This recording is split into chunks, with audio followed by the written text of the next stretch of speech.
Cote d'Ivoire's energy sector is on the rebound since the end of a political crisis in 2011.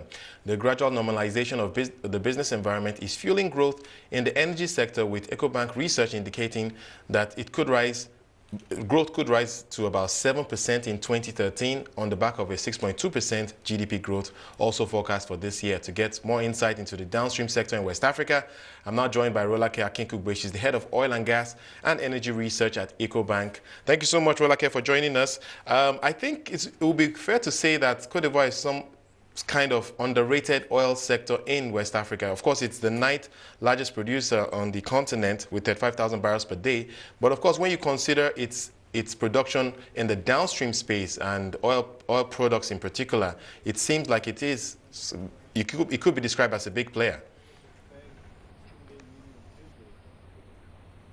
Yeah, actually, historically, Cote d'Ivoire has been the major supplier of petroleum products in the West Africa region, even ahead of markets such as Nigeria, who of course is the biggest crude oil producer in the region. And one of the reasons that is the case, because it has the most sophisticated refinery, the Société Ivoirienne de Raffinage, which has an output of around 70,000 barrels a day. And what makes this particularly interesting is because Cote d'Ivoire only consumes about less than half of the refinery's capacity. So that refinery has a lot of spare capacity. It can export to countries like Nigeria and to the landlocked countries in the region as well. But it seems like it's a bit of a missed opportunity for Nigeria when you consider the fact that Nigeria is by far the largest producer in the region of crude oil, of course. And it does have a capacity of about over 400,000 barrels per day for refining, but really very little trade. And I guess it's easy to explain why, considering the fact that prices are still regulated in Nigeria.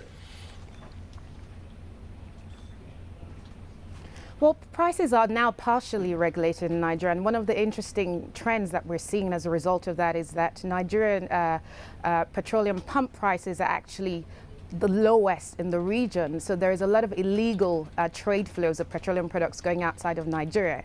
And it's also worth bearing in mind that Nigeria consumes all of its refinery consumption and more, so it has to import and essentially has no surplus capacity to export, at least formally, out of the region. And what has happened is that some of the smaller countries like Cote d'Ivoire and potentially Ghana, who are actually refining, will have potential to capture more of those regional trade flows. It's also interesting bearing in mind that around 80% of petroleum products consumption in countries like Benin and Togo and Niger are probably supplied by illegal and smuggled petroleum products from countries like Nigeria due to the regional differences we see in pump petroleum prices. All right, let's talk about what the potential of Cote d'Ivoire's production. The SIR refinery, of course, is well positioned in the region.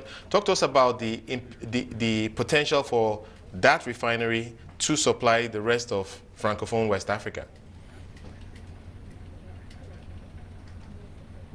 Okay, well, demand in Francophone West Africa is quite high, and particularly for two key products, gasoline and gas oil, and those are estimated to grow at around 4 to 5% annually over the next decade.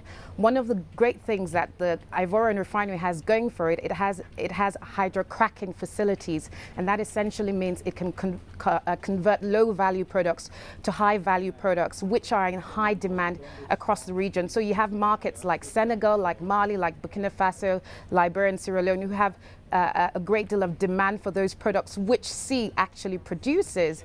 And the government in Ivory Coast is now thinking of actually adding new capacity on top of the 70,000 barrels a day we currently have in that country. So we're looking over the next decade, Cote d'Ivoire could possibly double that capacity. And if it doubles that capacity, right now it's supplying around 50% of regional demand. It could potentially up that to almost 80 to 90% of regional demand. And that is quite significant. And I think from an investor point of view, if you're looking at the Ivorian market as a potential market to base your operations in terms of the downstream sector, I think this would be an attractive proposition and certainly an attractive opportunity. Right, let me get your views on this. Of course, you probably have heard that Dangote has announced plans to build a refinery in Nigeria. Now, I imagine that will probably only go ahead if there is if we deregulate prices fully in Nigeria. But now I'm thinking, given the dynamics in the region with respect to supplies, into other countries, is it reasonable to think that that refinery could supply the rest of West Africa? Well, the refinery that Dangote is building, not necessarily so, because this is a refinery that is going to have much smaller capacity than Nigeria's total capacity. And actually, demand is so high in Nigeria. And just to give you, put figures in that, Nigeria only domestically refines 26% of its consumption.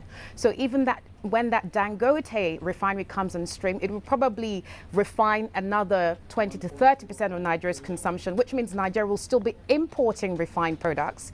So I don't really see it as likely that Nigeria will have spare or surplus capacity, even with additional refining capacity, to supply the rest of the West Africa region. So it's probably fair to assume that countries like Cote d'Ivoire will continue to supply a large chunk of regional demand for the foreseeable future.